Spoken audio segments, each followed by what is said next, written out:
গতকালকে ভাঙড়ে একটা খুন হলো, কি বলবো? খুব দুর্ভাগ্যজনক। আমি অত্যন্ত উদ্বিগ্ন। যত দিন আসছে মুসলমানরা তত বেশি খুন হবে। এই নিয়ে আমরা বিগত দিনেও যারা যারা খুন হয়েছে তাদের কাছে গিয়েছি, সাহায্য করেছি, পরিবারকে আশ্বস্ত করেছি, বলেছি যে ভোট আসবে, ভোট যাবে, কিন্তু প্রাণ চলে গেলে কিন্তু আর ফিরে আসবে না।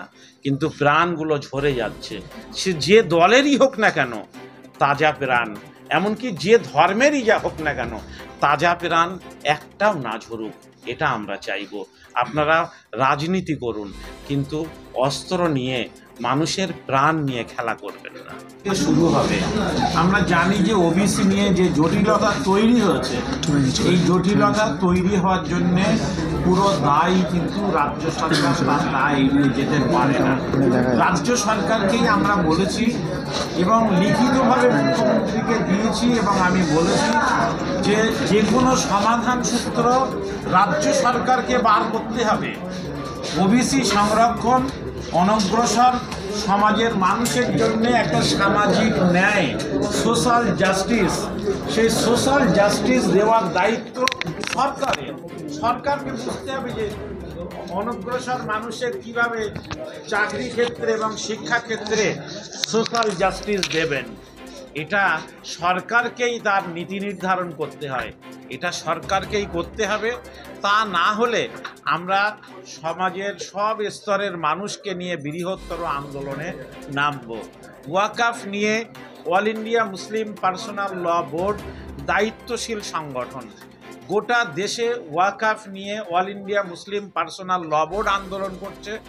তার পাশে সংখ্যালঘু যুব ফেডারেশন আছে, জমিয়তে ওলামায়ে হিন্দ, জামাতে ইসলামী হিন্দ, জমিয়তে আহলে হাদিস থেকে বেরেলি সমাজের বিভিন্ন সংগঠন, পীর সাহেবরা আছেন, ফুরফুরা শরীফের পীর সাহেবরা আছেন।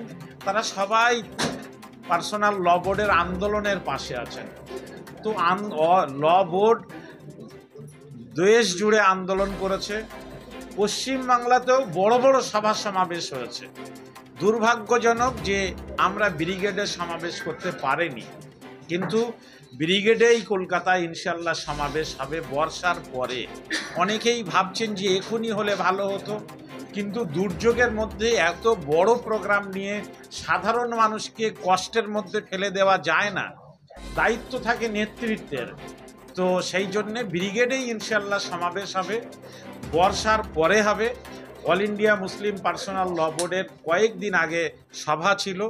আমরা আশা করছি যে সর্বোচ্চ আদালত, সুপ্রিম কোর্টেও all India Muslim personal law বোর্ডের পার্টি হিসাবে যে মামলা হয়েছে, অনেক সংগঠনও পার্টি হিসাবে মামলা করেছেন, সরকার পক্ষের বক্তব্য শুনেছেন, যারা আপিল করেছেন তাদের বক্তব্যও শুনেছেন। সর্বোচ্চ আদালত খুব তাড়াতাড়ি এই ওয়াকাফ বিষয়ে একটা রায় দেবেন। রায় আমাদের পক্ষে গেলে আমরা আদালতকে ধন্যবাদ জানাবো। রায় না পক্ষে গেলে, এই ওয়াকাফ আইন রিজেক্ট না হলে একদিকে যেমন তার আদালতের আবার সর্বোচ্চ বেঞ্চে যাওয়া হবে, ঠিক তার পাশাপাশি দেশ জুড়ে বৃহত্তর আন্দোলন গড়ে তোলা হবে। অল ইন্ডিয়া মুসলিম পার্সোনাল ল বোর্ড সিদ্ধান্ত নিয়েছেন যে খুব তাড়াতাড়ি দিল্লিতে কার্যনির্বাহী কমিটি এবং বিভিন্ন রাজ্যে যারা কাজ করছেন তাদেরকে নিয়েও একটা বৈঠক ডাকবেন। আমরা আশা করছি সেখানে আন্দোলনের পরবর্তী কর্মসূচি নির্ধারণ হবে এবং সেই অনুযায়ী আমাদের আন্দোলন, ওয়াকাফ বিষয়ে আন্দোলন এগোবে। ব্রিগেড আন্দোলনটা কোন কাদের ব্যানারে হবে? ব্রিগেড আন্দোলন all India Muslim personal law বোর্ডের ব্যানারেই হবে, এবং শুধু ব্রিগেডে নয়, বিভিন্ন জেলাতেও অল ইন্ডিয়া মুসলিম পার্সোনাল ল বোর্ড কনভেনশন করবে, রাউন্ড টেবিল বৈঠক হবে। মুসলিমদের পাশাপাশি সহনাগরিক অমুসলিম যারা সেকুলার ভাই আছেন তাদেরকে নিয়েও কিন্তু ওয়াকাফ এই কালো কানুনের বিরুদ্ধে জনমত গড়ে তোলার কাজটা চলবে।